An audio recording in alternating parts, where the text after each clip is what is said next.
ඔයාට පොකට් මනි ලැබෙනවා ඇති. ඔයා ඒ සල්ලි වලට මොකද කරන්නේ? ඔයා ඒ සල්ලි ඉතුරු කරනවද? නැත්නම් වියදම් කරනවද? ඒවා මොනවටද වියදම් කරන්නේ? ඔයාට ඒ පොකට් මනි එකකින් ලැබෙන පොඩි ගාණ ඔයාට ඉතුරු කරන්න පුළුවන්ද? ඔයාට ඒක හරියට මැනේජ් කරගන්න පුළුවන්ද? ඒ දේවල් තමයි අද මේ වීඩියෝ එකකින් කියලා දෙන්නේ. ස්ටුඩන්ට් කෙනෙක් විදියට පොකට් මනි එකකින් සේවිං ෆන්ඩ් එකක් අපි කොහොමද හදාගන්නේ කියලා මේ වීඩියෝ එකකින් බලමු.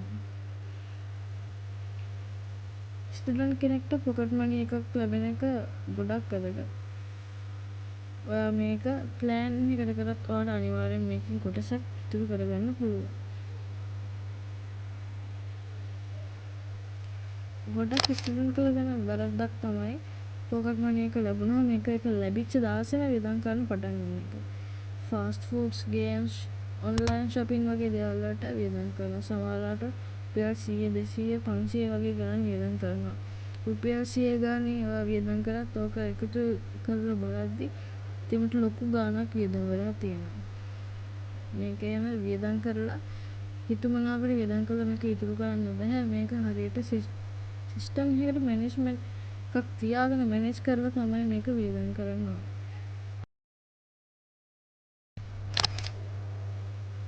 ඒ මැනේජ් කරන මෙතඩ් එක මම ස්ටුඩන්ට් කෙනෙක්ට මම කරන මෙතඩ් එකක් විදියට මම රෙකමන්ඩ් කරන්නේ මේ බජට් රූල් එක. 70%ක් වියදම් කරන්න අත්‍යවශ්‍ය වියදම් වලට 20%ක් සේවිං ෆන්ඩ් එකට දාන්න. ඊට 10% ලර්නින් වලට තියාගන්න. අත්‍යවශ්‍ය වියදම් විදියට ගමන් වියදම් වගේ දේවල් සේවිං ෆන්ඩ් එකට 20%ක් දානවා. ඒකෙන් ඉතුරු 100% ලර්නින් වලට. ඒ කියන්නේ පොතක් ගන්න, කෝස් එකකට යන්න, ස්කිල් එකක් හදාගන්න වගේ දේවල්. පළවෙනි මාසෙන් හම්බෙන 10% ඔයාට මේ ස්කිල් එකක් ඉගෙන ගන්න නැත්නම් ලර්නින් වලට දාන්න බෑ. මොකද පොඩි ගාණක් ලැබෙනවා. හැබැයි ඔයා මේක එකතු කළා මාස කිහිපයකට පස්සේ බලද්දි ඔයාට ලොකු ගාණක් එකතු වෙලා තියෙනවා. ඔයාලා එකෙන් ඔයාගේ ස්කිල් එකක් ඉගෙන ගන්න, ඒ ස්කිල් එක වැඩි කරගන්න යොදා ගන්න පුළුවන්. මේ පුරුද්ද අවුරුදු ගාණක් තිබ්බොත් ඔයාට ලොකු රිසල්ට් එකක්, ලොකු වෙනස්කමක් දකින්න පුළුවන්.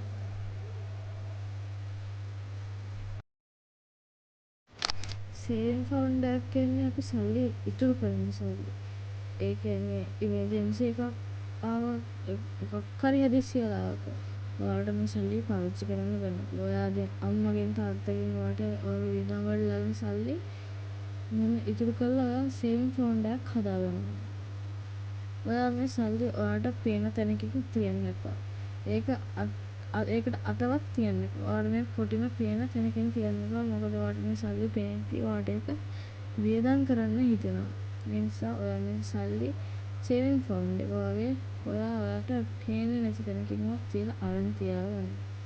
නැත්තම් ඔයාට මේක කවදාවත් ඔයාට ඉතුරු කරන්න වෙන්නේ නැහැ.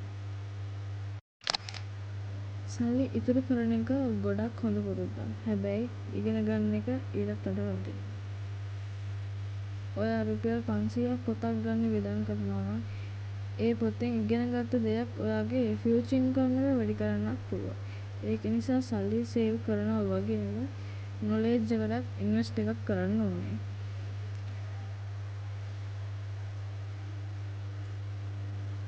පොකට් මනි එක ගොඩක් ලොකු නැති වෙන්න පුළුවන්. ඔයාට ලැබෙන ගාණ ගොඩක් පොඩි ගාණක් වෙන්න පුළුවන්.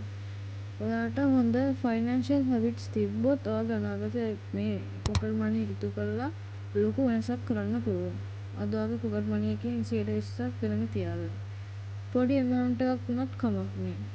ඔයා මේක පුරුද්දක් විදියට ඉතුරු කරන්න. ධනය වඩන ලොකුම රහස තමයි මේක. ඔයා මේ වීඩියෝ එකෙන් අලුත් දෙයක් ඉගෙන ගත්තා නම් ලයික් එකක් දාලා කමෙන්ට් එකක් දාන්න. ඔයා මේ මාසෙට කොච්චර පොකට් මනි ගාණක් ඉතුරු කරාද කියලා කියාගෙන යන්න.